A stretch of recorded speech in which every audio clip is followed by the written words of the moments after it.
আসসালামু আলাইকুম, সবাই ভালো আছেন, সুস্থ আছেন। এসে পড়লাম আমি রসুনের আচার। প্রথমে কড়াইতে সরষের তেল দিব কিছুটা, তারপর চারটা শুকনো মরিচ ছিঁড়ে দেব। আমি এখনই চারটা শুকনো মরিচ ছিঁড়ে দেব। তেলটা গরম হলেই আমি চারটা শুকনো মরিচ ছেড়ে দেব।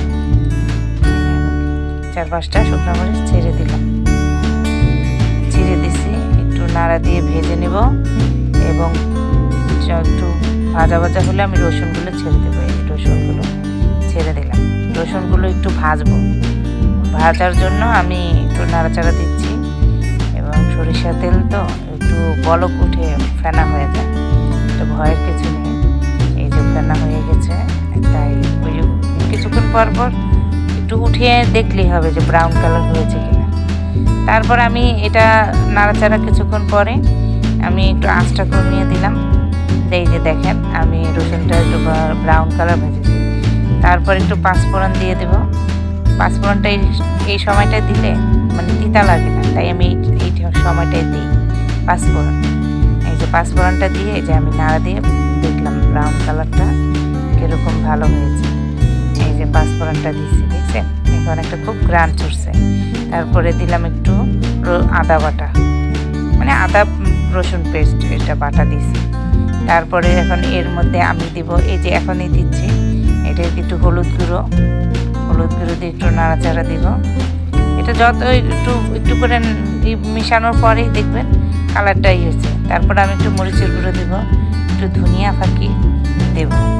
দেওয়ার পরে এই যে নাড়াচাড়া দিয়ে আমি একটু ভেজে নিচ্ছি। ভেজে নেওয়ার পর একটু নাড়াচাড়ার পর তারপরে দিব আমি সরিষা বাটা। এই যে দেখেন সরিষা বাটা দিয়ে নাড়াচাড়া করছি, একটু ভেজে নিচ্ছি। একটু ভেজে নেওয়ার পরে দেখবেন খুব সুন্দর একটা ঘ্রাণ ছুটেছে। এই যে একটু ভেজে নিচ্ছি, নাড়া দিয়ে একটু ভেজে নিচ্ছি। এটা দেওয়ার পরে দেখবেন কালারটা খুব সুন্দর আসছে। তারপর আমি একটু লবণ দিয়ে দেব, স্বাদ মতন একটু লবণ দেব। স্বাদ মতন লবণ দেওয়ার পরে 3 চামচ চিনি দেব। চিনি স্বাদ মতন, যে যার মতন দিতে পারে। যদি কেউ মিষ্টি খেতে চায় বেশি তাহলে একটু বাড়ায় দিবে, কেউ একটু টক বেশি। এই যে টক দিয়েছি, এই যে টক আমি তেঁতুলের কাঠ দিয়েছি। এই যে দেখেন এই তেঁতুলের কাঠ দিয়ে আমি নাড়াচাড়া দিচ্ছি, দেখছেন। এই তো আমার হয়ে গেল। তারপরে কিছু মরিচ দেব, কাঁচামরিচ দিয়ে একটু নাড়াচাড়া করবো। তারপর 2টা বোম্বাই মরিচ দেব। 2 বোম্বাই মরিচ খুব গান, মানে আচারটা ফ্লেভার আনবে অন্যরকম।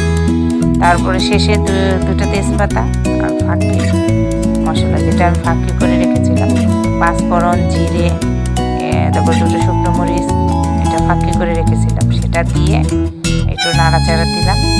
আমার আচারটা প্রায় শেষের দিকে, এখন আরেকটু মানে ভাজা ভাজা করবো, মানে একটু রসটা টানা হবে, মরিচটা হয়।